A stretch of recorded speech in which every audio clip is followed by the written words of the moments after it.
We're going to get going here. Welcome, y'all. Thank you so much for joining us today. We are going to do a couple of quick updates, and then I'm going to turn over the reins to Miss Amanda Tan with Internet 2, who's going to share about workforce development and cyber infrastructure skills through our class program. And then we're going to do a POCG program update, as well as talk about the new collaboratory in climate science. So with no further ado, let's talk about some updates. One of those updates would be our new website. I don't know if y'all have had a chance to check that out or not, but we've been doing a lot of work in the back end, and we've got a really cool new site up, and I want to thank the Internet 2 team for working so hard and diligently on getting this up and running. I invite you to take a peek at it and see what sorts of things we have going on there. Additionally, one of the many activities we have going on in the next 30 days or so is a virtual workshop for NSF/CI funding for HBCUs and TCUs. Registration is open. Please feel free to check this out. I'm going to throw the link into the chat here right this very second. And you'll be able to learn about NSF funding programs, different opportunities around that, as well as what the research and education networks and other universities can bring to the party for you. And we're doing this in collaboration with the Quilt and the AHEC, American Institute for Higher Education Consortium. Additionally, we have launched a couple of different communities of practice. We have the new cybersecurity one, which launched last month, and we will be doing the next one around digital literacy and what it means for cybersecurity, and that will be on November 14th. I invite you to take a peek at that page as well. Throw that into the chat for you. And join us next, I guess it's in about 3 weeks, 2.5 weeks, on November 14th. It's the second Tuesday of every month at 2 o'clock Eastern. Additionally, we also have the Cyber Infrastructure Plan Community of Practice, and that traditionally happens on the third Tuesday of the month, but we rejiggered the schedule just a teensy-weensy bit, just because of holidays and whatnot, and wanted to be sensitive to people's schedules around that. And I've just thrown the chat into the chat, the page for that. But feel free to join us for the next meeting of that, which will be on December 5th at 2 o'clock Eastern. Then additionally, in November, we're doing a great workshop down in New Orleans, and it's going to be on 2 different campuses. We're going to do the first day around cyber infrastructure on November 14th at Dillard. And then the following day is going to be cybersecurity oriented over at Southern University, New Orleans. Registration is open for that as well. Please take a peek at the program. I believe we're getting that up on the page, and see about joining us in New Orleans if you're within, approximately a 300-mile radius of that. And we look forward to hopefully seeing folks in New Orleans next month. Then additionally, traditionally, as y'all know, we do the all hands meeting on the 4th Thursday of the month. That gets tricky in November and December with the holidays. So we are going to do a special all hands meeting on December 7th at 12 o'clock Eastern. Stay tuned for a calendar invite that will be issued ideally later on today for folks. And additional details around what we're going to be doing with that all hands meeting on December 7th. And that will be our final one for 2023. All right. And with that, I'd like to turn the reins over to Ms. Jennifer Kim first to introduce our key speaker for today. Hello, everyone. Thank you for joining us today. So Jennifer Kim, CI engineer for the MSCC. I'm happy to have Amanda Tan with us today, who is the Research Engagement Program Manager for CLASS, which is within the plus the area of Internet 2. She's going to talk to us about Class Essentials today, which we are happy that we are working together to offer in the January of next year. So Amanda, when you can now, you can go ahead and screen share and tell us all about this great program we're going to be offering. Great, thanks, Jennifer. I'm going to go ahead and share my screen here. Ooh, I think you disabled participant screen sharing. Give it a go now. Okay. All right, there we go. I'm going to go ahead and share. Okay. Slideshow. There we go. Okay, so hi again. Thank you so much for the invitation to speak today. As Jennifer mentioned, I'm the Research Engagement Program Manager for CLASS, and CLASS is really the acronym. It started out being a cloud learning and skills session, but as we've moved along in this program, we've realized that cloud is just one element in research computing. And so the C in CLASS now actually stands for cyber infrastructure. So CLASS is really cyber infrastructure learning and skills session, which is Internet's 2 learning program. And I like to use the term learning because training is usually pretty boring. So learning sounds more appealing. It is Internet 2's learning program to support workforce development and to accelerate scientific computing within the research and higher education community. So with CLASS, what we are trying to do is really 3 fundamental elements. The goals for CLASS are workforce development, that's the first and foremost, and understanding and realizing that to be technologically competent, there is a need for integration of data science and scientific computing skills, which is altogether culminating in something called e-science. And this needs to be integrated in all levels at an institution of higher education. So from all the way from the administrative and central IT level into classrooms and into research groups. And this is really to develop the next generation of STEM workforce. The other goal for CLASS is to accelerate scientific computing and to really advocate and have outreach for these tools and computing technologies to help accelerate time to meaningful science. And with science, that encompasses everything from the social science all the way to the physical science. And finally, the other goal of CLASS is really to have classroom integration for these sort of training or learning experiences. For example, how can we empower faculty to use latest advancements in technology? How can we empower faculty to use things like cloud native services and tools? How can we empower faculty to use data science modules? And part of this is really trying to figure out how do we incorporate these tools into things like Canvas, right, into learning management systems, and how can we facilitate the deployment of learning through massive open online courses. So there are really 3 fundamental goals of the CLASS program, and I like to call them the 3 E's.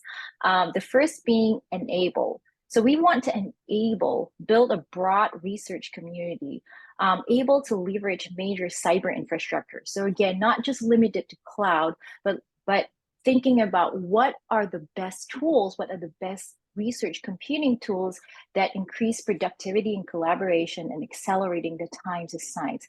So the end goal is really the outcomes. The end goal is not saying that, hey, you need to use on-prem infrastructure or you need to use cloud. The end goal is how can we get researchers to the end point as fast as possible. The second E is to empower, is to really strengthen IT research support, to strengthen institutional capabilities to support cloud-based research, to support cyber infrastructure and to increase adoption of cloud for research.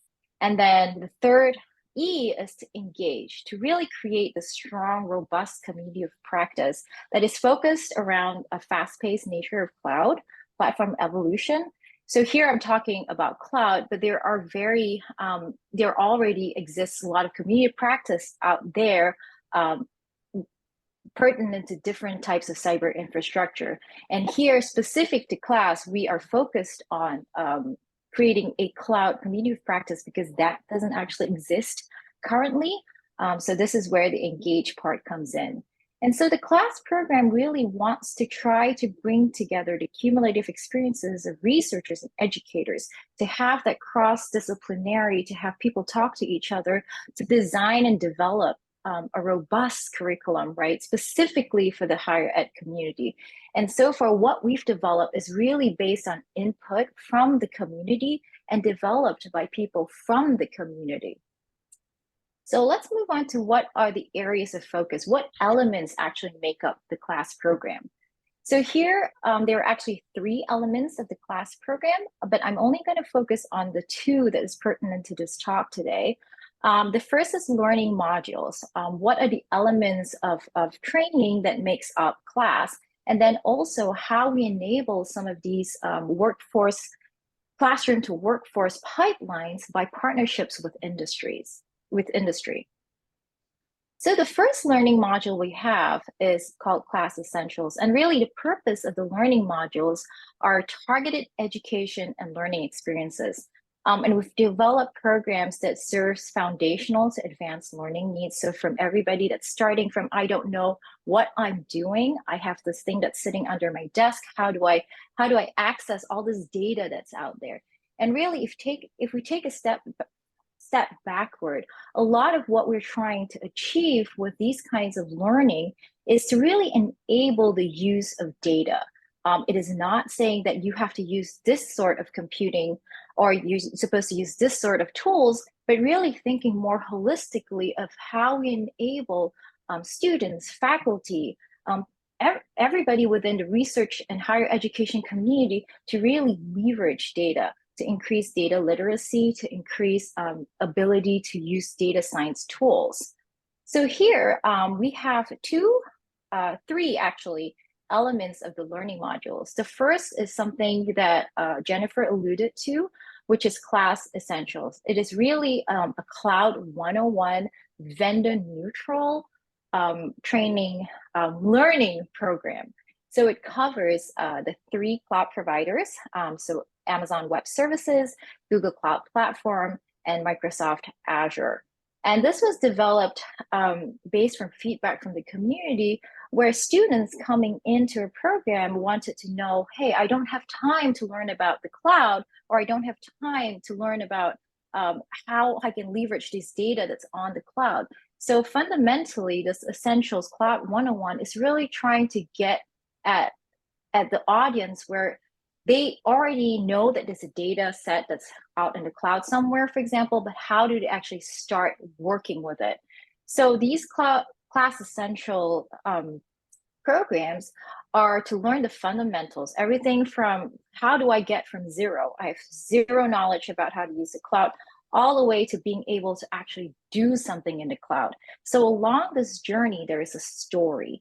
It is very data science and research computing focused, as opposed to just saying this is cloud focused. It is a use case focused, so to enable real world skills. So for example, in this previous Class Essentials program that was just run in September, we have a very heavy geoscience climate focused use case where we say, hey, okay, if you're coming to this program and you have zero cloud knowledge, what we would like you to do is think about a use case. Let's think about data sets that are already existing in the cloud. For example, all these climate reanalysis data, all these output that's from climate models. How do we use these data efficiently by bringing the compute to the data, right? So like using the cloud to analyze the data that's already there.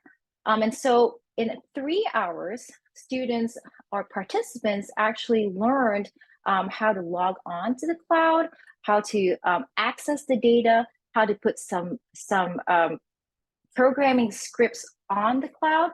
And then at the end, they come out with a pipeline that they can go back to their campus or they can go back and use.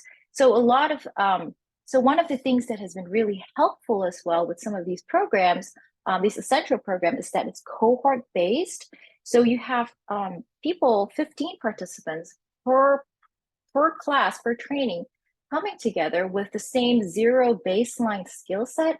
And at the end, they are able to leave with something that they can take back to their campus. So this is the Class Essentials Cloud 101.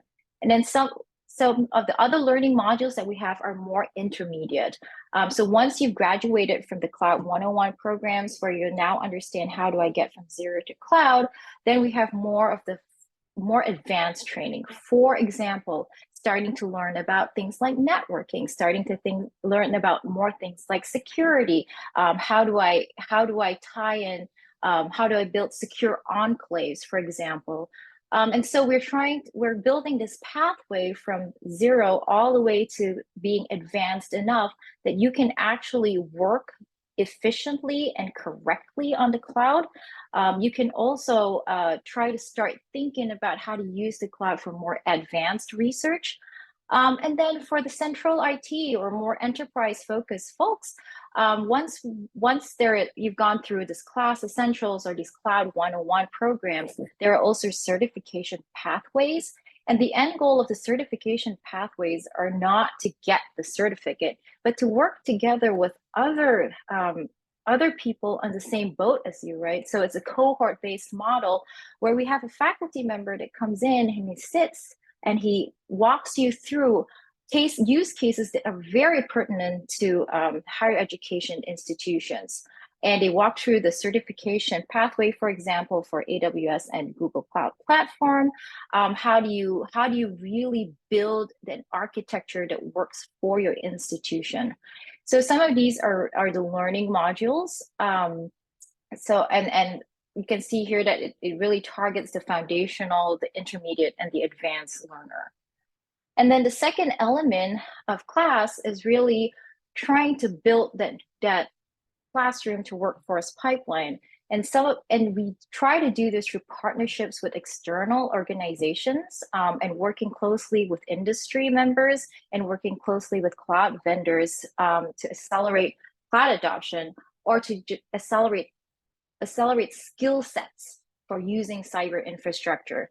So the one ongoing partnership we have right now is with Microsoft Azure, and we solicited applications to join this program.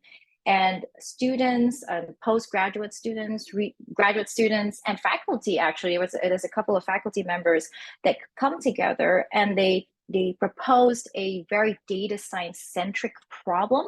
So for example, like I want to move my earthquake simulation model from on-premise to the cloud, or I want to be able to do some machine learning on some breast cancer data, for example.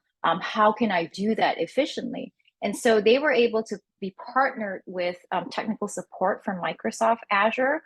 They have a badge from Microsoft Azure.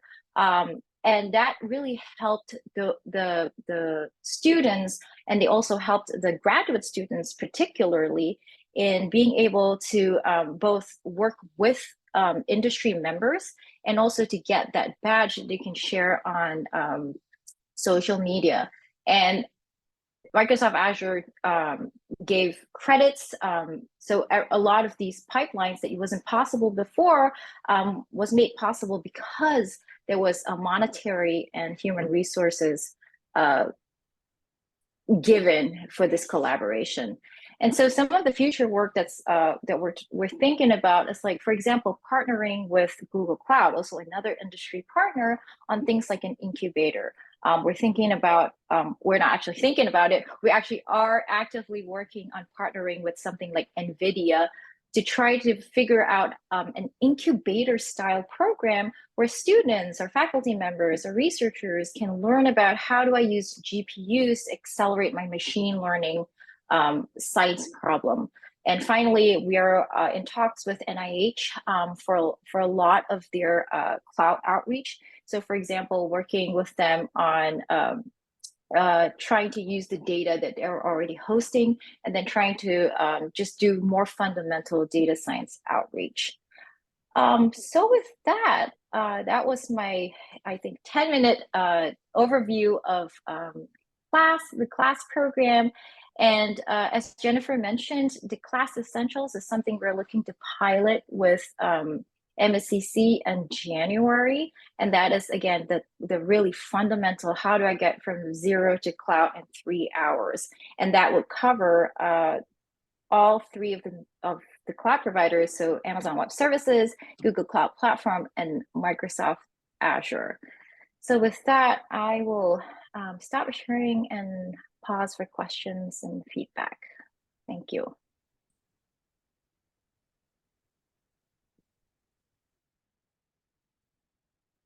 Thank you, Amanda. So any questions or comments about anything that Amanda just spoke about?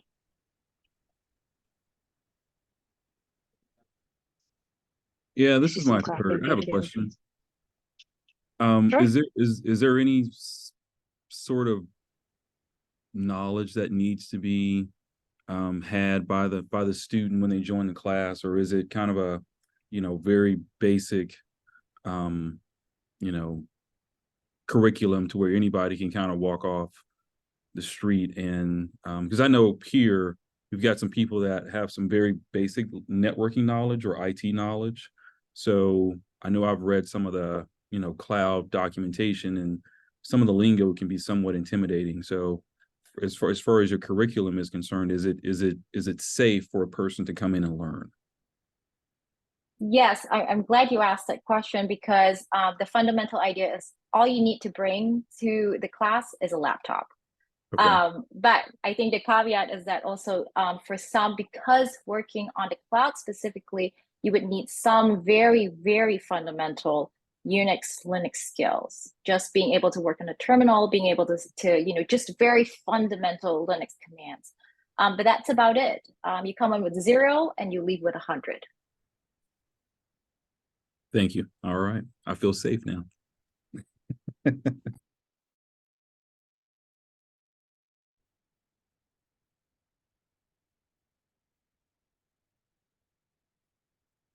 I'm sorry, I have another question.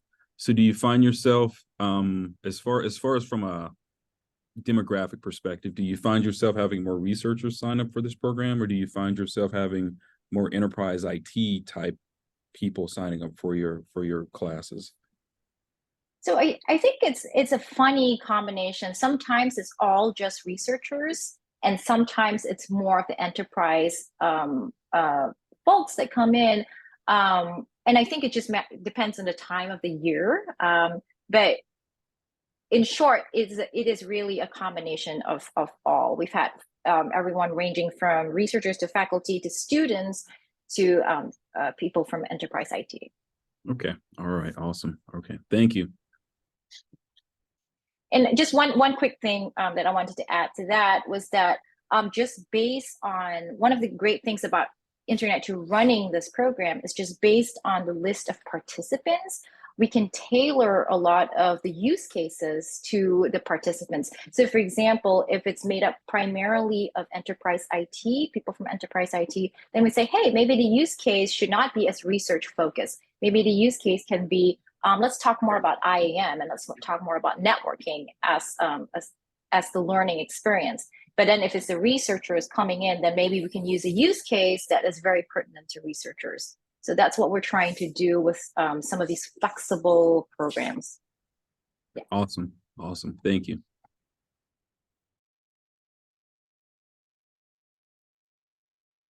Thanks, Amanda. All right, I'm gonna bring up my presentation again. Hang on just a second. And Lauren, I think you are up next.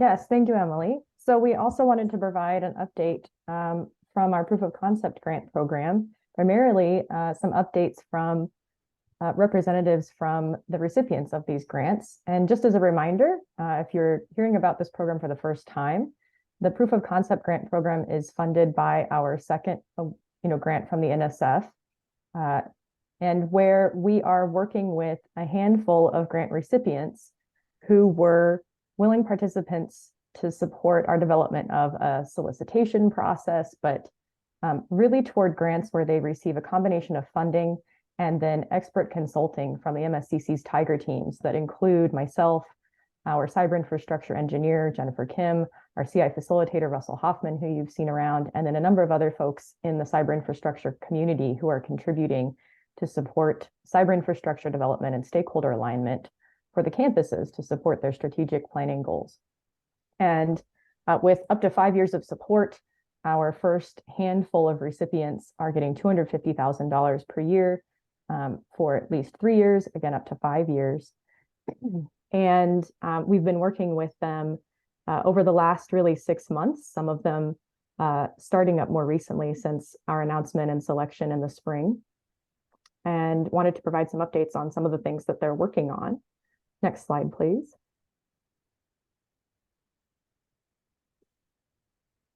So our grant from the National Science Foundation that funds this program is listed up at the top here.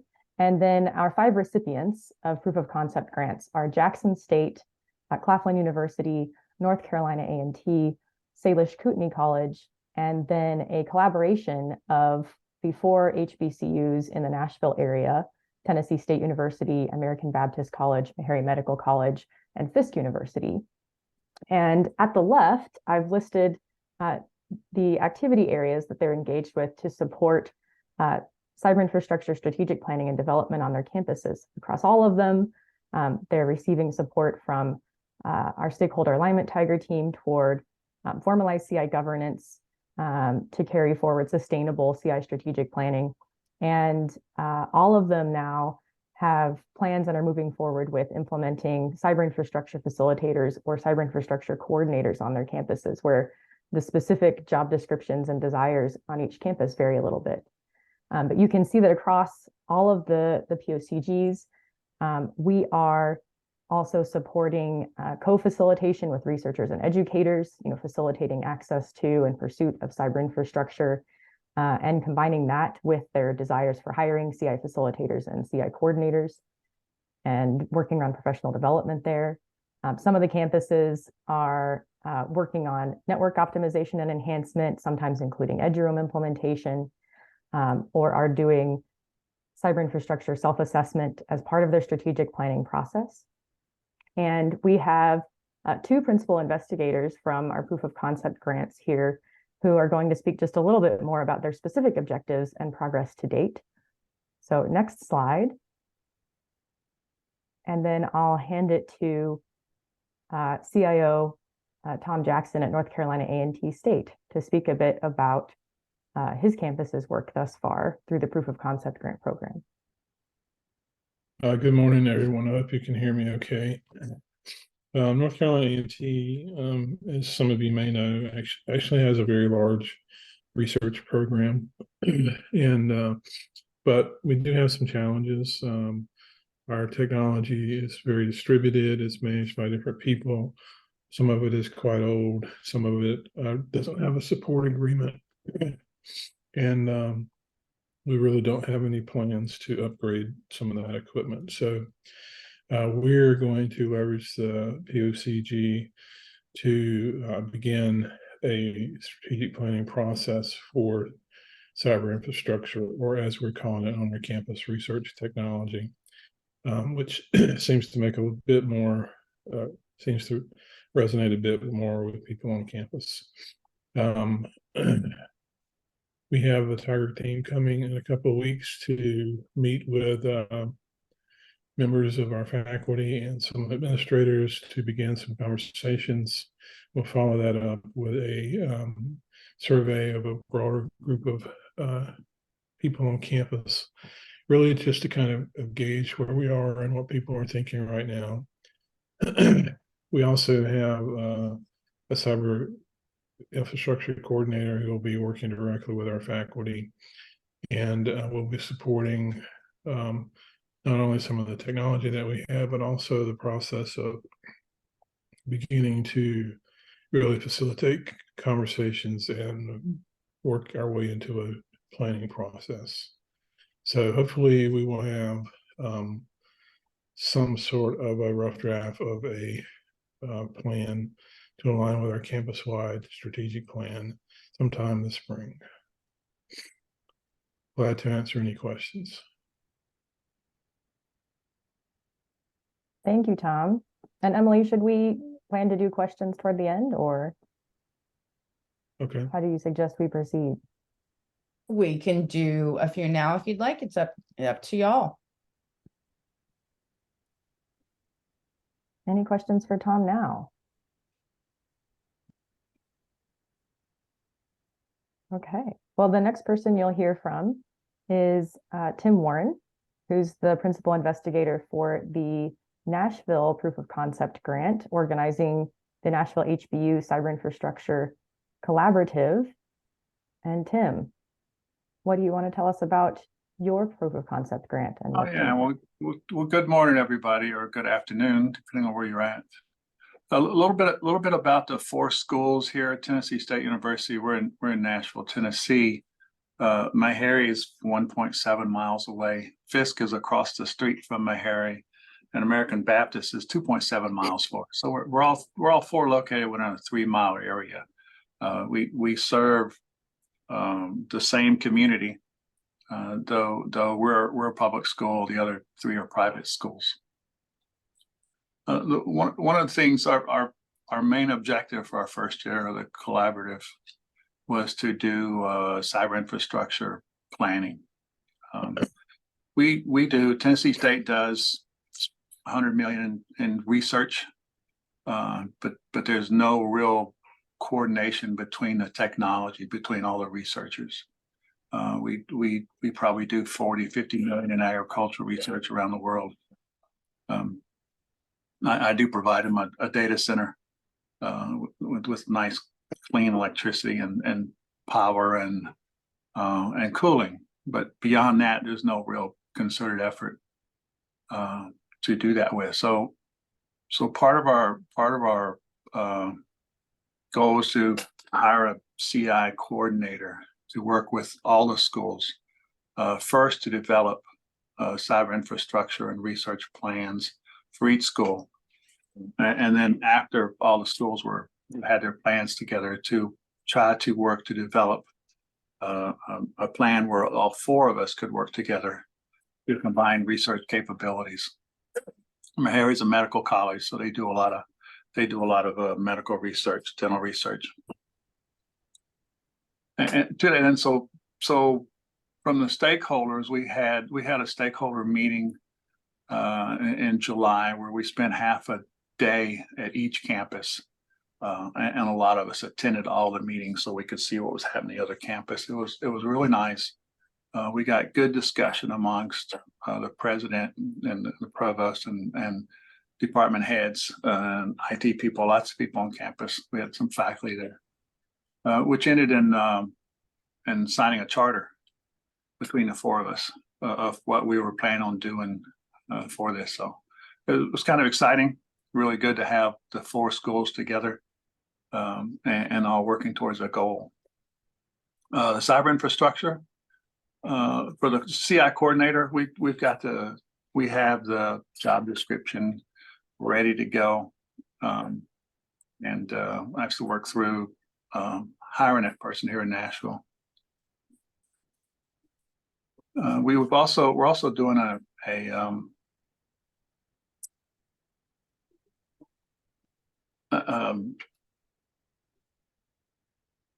stakeholder input survey that we've already drafted a survey for the 4 schools. Seeing how we serve the same community, we're working about how we distribute that amongst the community. Most of the survey is all the same. A couple of different areas of the schools have a little bit different questions they want to ask, and so that's in the progress. We're discussing how we're going to distribute it, and I'm working on an IRB submittal for it.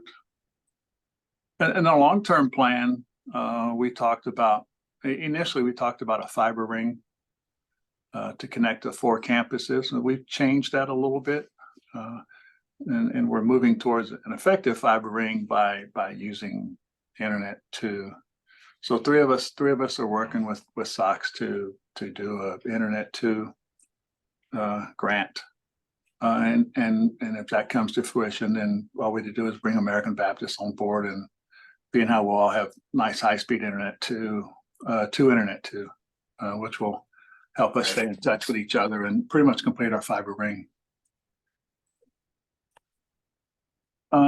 Any questions?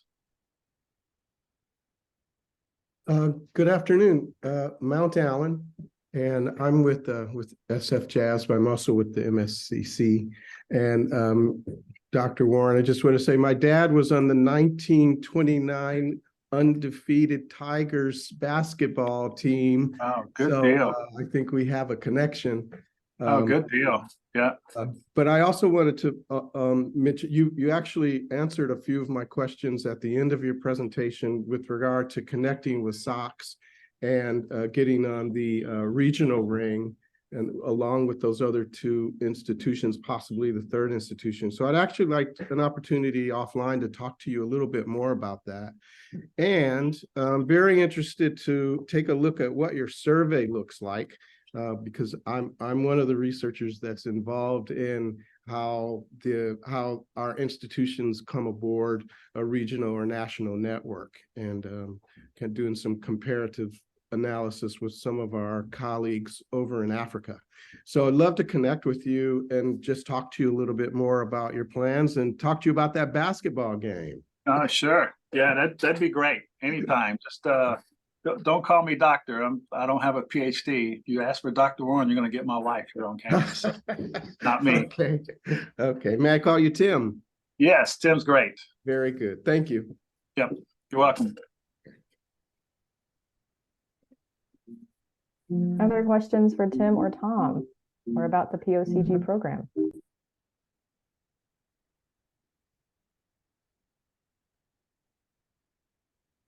All right. Well, one other thing I will say, and kind of to your point, Matt, or your question, we are, through working with the proof of concept grant campuses, developing resources, processes, even templates for other campuses to take advantage of. And some of you know that we already launched and have been advertising support for proposal development for the National Science Foundation's Campus Cyberinfrastructure program. And some of the resources that we've developed in working with the proof of concept grant campuses and through that work are things that we're working on making available to the broader community. Some of those resources, including templates for having discussions with your faculty or a CI plan template, are things that we've developed through the proof of concept grant program or through the CI community of practice. And you can start engaging with those. We'll be promoting some of them as part of the workshop that Emily mentioned earlier around National Science Foundation CI proposal development. So make sure to check that out. Emily dropped a link in the chat earlier to register for that event, but you can already start to engage with some of the resources we're producing from these other activities.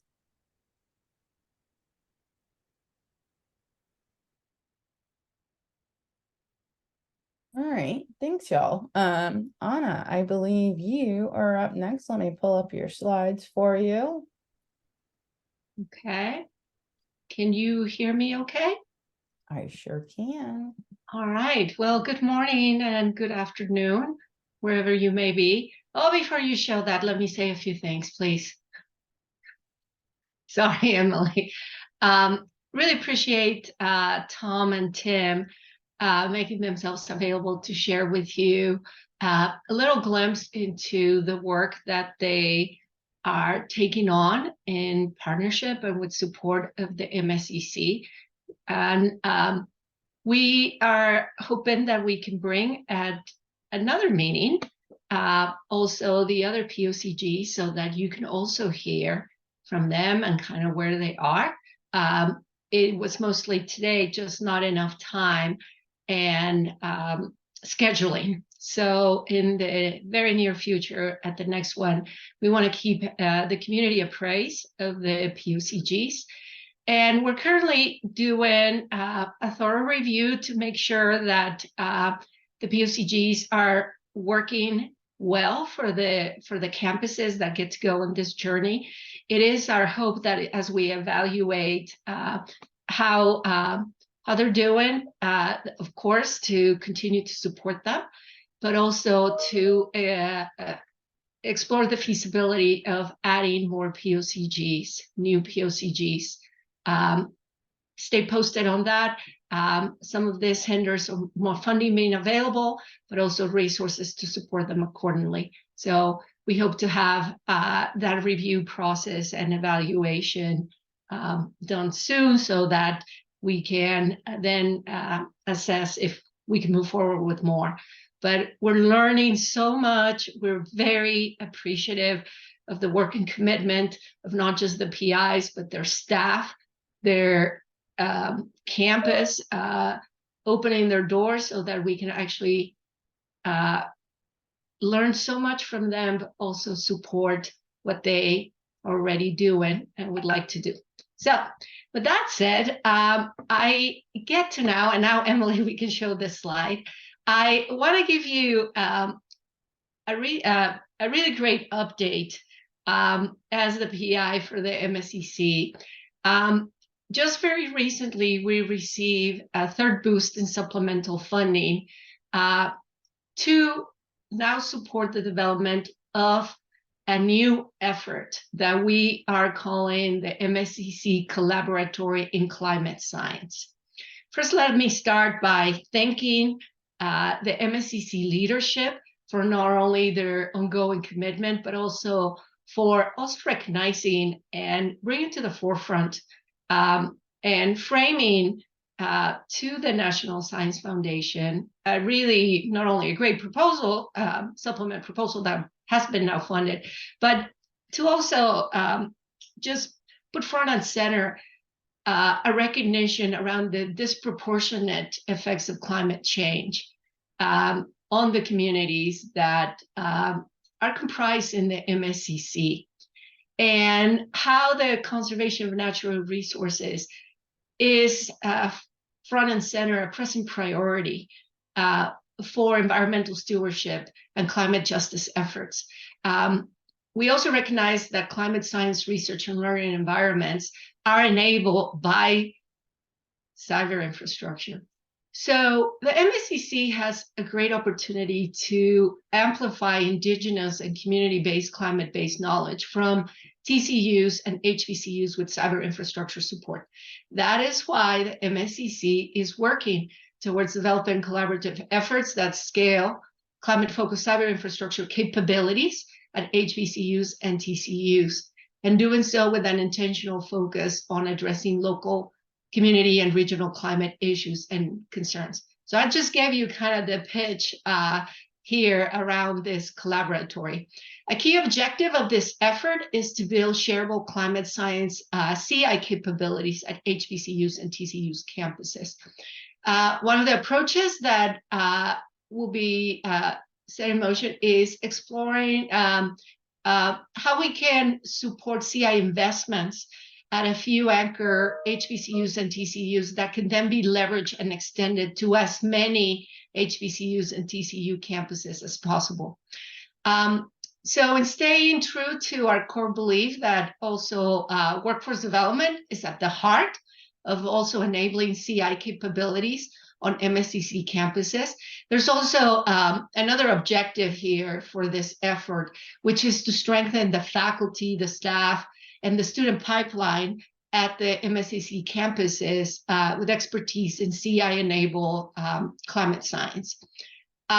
You can move to the next slide. These are slides that are a little dense, but kind of frame what I just referred to. And as we do this, we want to make sure that as we build CI capabilities in support of climate science research and learning, that our faculty, staff, and students are equipped with the skills and knowledge needed to enable the tools, services, and software that are needed. So it's going to be really important that these efforts also count with partnership. There's an important component of partnering with other organizations, with those in the community that also have CI experience, but also experience in this domain that is climate science. So our goal is also to bring together subject matter expertise in climate science and in CI to inform the collaborations that can happen through the MSCC community. So we are just getting started. Just this week, we had a team from the MSCC Leadership Board joined by climate science faculty from a number of the schools that we're going to be working with, just start framing the planning and how we intend to get moving along with the Collaboratory and Climate Science program. We're planning a kickoff meeting. Hopefully we could do it sometime in November, certainly before the end of the year, so that we can organize ourselves and the next steps going into 2025. So we'll have a lot more to share, but we wanted to give you a quick preview of yet another activity that we're very thankful to the foundation for continuing to support the MSEC. Emily, you can take the slide off the screen. And again, thankful to the NSF for continuing to believe and commit to the MSEC as a change agent that can drive strategies and the development of programs that are for HBCUs and TCUs and other minority serving institutions, and putting them at the forefront of these efforts. So thank you, NSF, but also thank you to all of you for continuing to show up at these meetings, for getting engaged, and for continuing to participate. There's so much that remains to be done. And I also want to say it's important that we also recognize and celebrate also what has happened to date. So we're hoping we can have a little bit of a celebration if we can manage to have one more meeting before we wrap up the year. And for right now, again, thank you for participating today, or for letting us share with you. Thank you to all the previous presenters, a little bit more of what's happening with MSEC. So, Emily, back at you. Thank you, Anna. So we've got a few more minutes left. So if folks have any questions about anything that we've talked about today, or want to share anything with us about things for 2024 as we start to plan into that, we'd love to hear any feedback y'all have.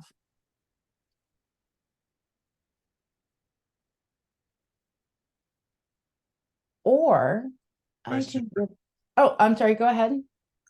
I had a quick question for Tom Jackson, if you don't mind. Go ahead. So, Tom, one of the things I was looking to get an idea of is, as you brought on your CI staff person, right? Where in the organization does that person sit? Is it in IT? Is it on the academic side? And has there been any overlap with regard to, I say overlap, but more like friction, right? With the direction that he or she wants to take versus the other stakeholders, right? And so how is this person navigating, bridging that gap between what stakeholders consider needs and what IT would consider needs?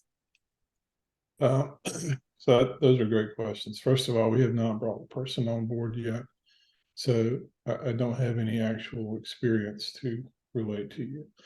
The position will sit in IT. A&T, on a lot of campuses, there is a distinction between IT and academic units and things like that. And certainly there's some people who have that same kind of thought process on our campus. But there is an expectation from our senior leadership that all units will be engaged with the academic process to some extent, which means being engaged with deans and chairs and faculty. So I don't, in my personal opinion, I don't necessarily see a tremendous conflict between IT and the needs of IT and the needs of the university and the needs of individual faculty. I'm sure some of our faculty do not feel that way. Historically, they have been left much to their own devices when it comes to research technology. However, we had a ransomware event in one of the colleges about 1.5 years ago, and it was the college that was compromised. And it was a college that bragged on their IT expertise and their ability to run IT. And so that was a very powerful message to our faculty to say that,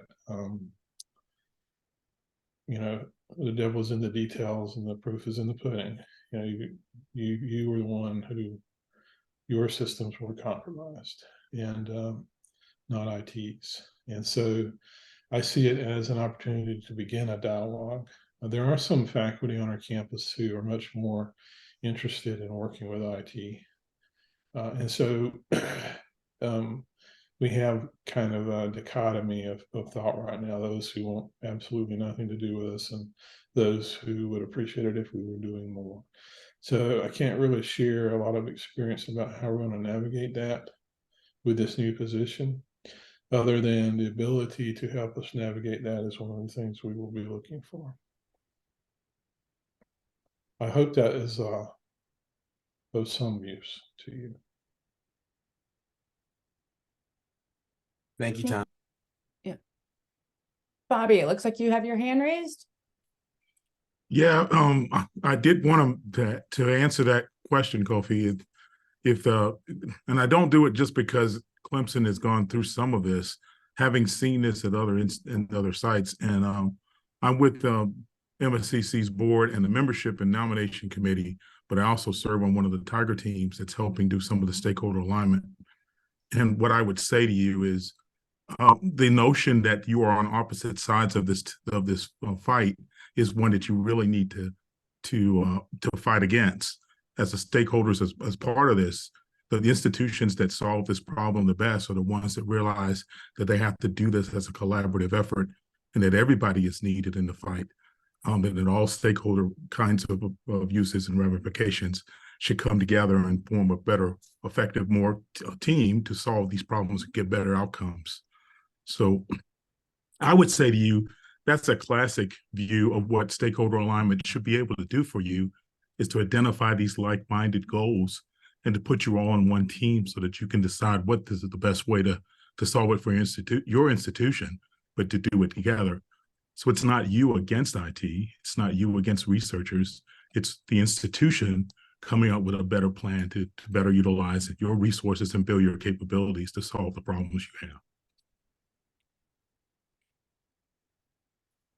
I'm hoping that this set of concepts that we're doing will give a sort of a playbook that we can use for lots of members of this community to solve these kinds of problems, so that your interest in with all your stakeholders are taken account, and you pick the thing that is most advantageous to your users, wherever they are. I would add that before I moved into IT, I taught for 3 years. And I've done some teaching since then. So I am somewhat sympathetic to the needs of faculty, and can, to some ways, I think I can probably relate to them. And so sometimes I have to remind them of that. It does help facilitate the dialogue.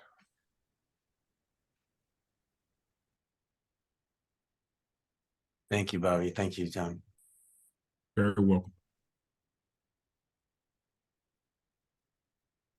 You know, this is Tim. I can answer that question for us. It's on the IT side. It reports to the IC side. It report to me. But on our campus, we have a great relationship with the faculty and the research side. So they come to us for support anyway. So I don't think it'll matter which side it's on, because I've told the faculty and I've told the research group that this person's really there to work for them. We're just managing the person. And what is the title of the person? A CI coordinator. So cyber infrastructure coordinator. And is that going to remain an integral part of your team moving forward, or are you looking at this as a short-term position? No, we're looking at as a long-term position. I mean, it'll evolve, I'm sure, as more and they get more and more involved with the research, as our research technology gets more and more involved. Mm. You know, one of the plans we have for that person is to actually help faculty learn how to use technology and research to do that with us. Because right now, faculty that do research, they know their own technology because somebody showed it to them, or they've learned it on their own. So there's no big effort school-wide to say, this is the technology available, this is how you can use it, this is what you can use it for, things like that. CI coordinator. I'm wondering, Tim, if it would be too much to ask for what that job description would look like when you were scouting. Oh, I can send it to you. Oh, we're getting ready to advertise it. So awesome. And awesome. Kofi, that's one of the major kinds of tools and resources that we hope to provide as part of at the end of this is, what do we do? What do the job descriptions look like? What do the titles look like? I can tell you from a larger scale that the common thread for doing this kind of thing is called, it's often referred to as humanware, that we need people to help educate researchers about all kinds of opportunities that are available. And, you know, people like Lauren and Russell who are on this call are vitally part of that whole kind of discussion. So that's what we mean by workforce development and the things you can do with it. So. And just quickly, it doesn't have to be at the end of the proof of concept grant program. We're putting together some of this stuff now. And now that we are, you know, about 6 months in with each of the POCG campuses, it varies. We're working really deliberately now to pull out some of these generalizable things and some examples where the folks on the campuses are willing to share, or where we can put together something that is sort of a general resource reflecting what's worked across all of them. So that stuff is forthcoming, but not in the very distant future. And Kofi, I wanted to share with you that we have hired our CI, we call him a CI facilitator. We did get a job description from Lauren and Russell and the Tiger team. So they gave us a set of different job descriptions that we were able to take it and mold it to be just like what we wanted it to be. Our CI facilitator resides in centralized IT, but we have him seated on campus where he's close to the researchers. So he works with our team and he works with the researchers. He's a former graduate student, so he talks the language for the researchers, but he's also, because of his past experience, he can talk the language of our IT. So he's that great communicator and that great coordinator that he can speak to both sides. And we plan to keep him long-term, that position long-term also. And hi, Dr. Dent. I didn't see you over there. I appreciate you chiming in. That sounds like the ideal candidate. I mean, he's strong on the academic side and because I feel like walking into these meetings with the researchers, they sort of look at the IT folks like, you guys have no clue what I'm trying to do here. And, you know, bad vibe.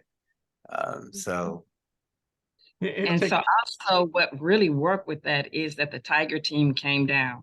And I'm not supposed to be saying this now because I'm going to present later on. But the Tiger team did come down and work with them to learn how to communicate with the researchers. So not only did our CI facilitator meet with them, but the Tiger team was in there, including Bobby and that whole team, to get that communication going. That's the same thing that we had we had a Tiger team come down, but I'd done some work with them in the past and it takes time. And in our case, Claflin's case, IT is leading the charge, and we're recognizing that we've ignored them and we're picking them up. And so we've taken some initiative on our side to move forward. The person, CI facilitator, will be ours as well. And I'll house them down. I have a dedicated research facility, state designated research facility, and we'll put them down, that person down there. So that's how that will work. If you want more information, you just let me know. Send me an email or something. I'll be happy to talk to you. I'd like to share something. In my former institution, the person that I worked for was director of IT. She had been in that role for over 20 years. She was not at all very sympathetic to faculty and did not have much understanding of what faculty did. At that institution, there were some faculty who did research, but not a lot. But just understanding faculty in general. And so you're quite right.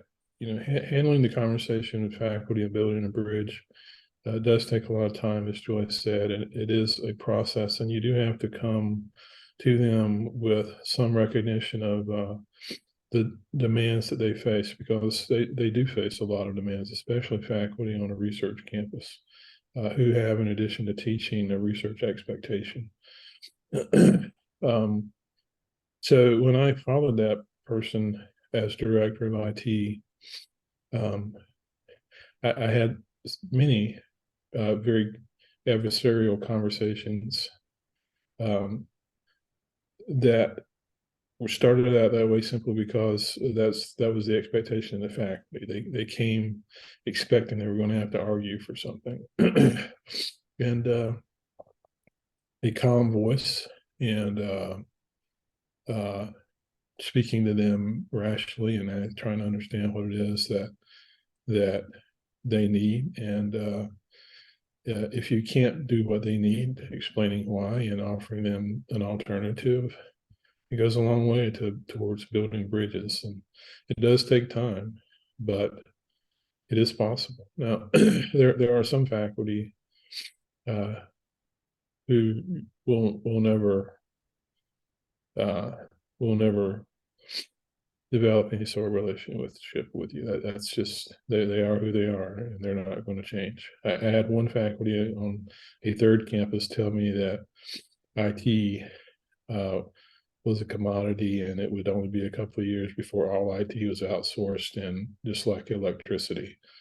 And every once in a while I think about that guy. He went through a very traumatic situation with IT. And it really scarred him and his thinking about IT for the rest of his life. And and I heard him say that IT was a commodity and it would be outsourced many times. And sometimes he was, you could tell he was really saying it almost like that was an aspiration of his. He longed for the day when IT was a commodity that was outsourced. But anyway, I ramble, but I will simply say that most faculty tend to be reasonable. If they think you're going to be reasonable and you're going to try to help them, they'll try to work with you. And a lot of faculty on my campus, not necessarily those who do the most computationally intensive research, but a lot of other faculty have been very happy to work with us. So it is definitely a progress. It's not something that you can do very quickly, but you have to take the wins where you get them. And then often that's one win at a time, one person at a time. If you know who the influences among the faculty are, then winning those over will help you win more. I don't know if that's worth anything or not, but my colleagues on the board will tell you every so often I start to ramble down. Have something to say. No, you're not rambling. You're sharing some great pearls of wisdom with the group, and we really appreciate everybody's contributions and sharing what they've been learning so far to date. But I am very conscious of time and the fact that we're just a wee bit over. But I want to thank everybody for joining us today. As I mentioned, you'll be seeing a new calendar invite for December 7th, where we're going to make that more about, what we can be doing for you all in 2024 and what y'all would be wanting from the MSCC. So we look forward to seeing some folks in New Orleans next month, as well as in all the virtual Zoom rooms that we all participate in throughout the days and weeks and months. And I hope everybody has a fabulous afternoon, and we will see you soon. Thanks so much, y'all.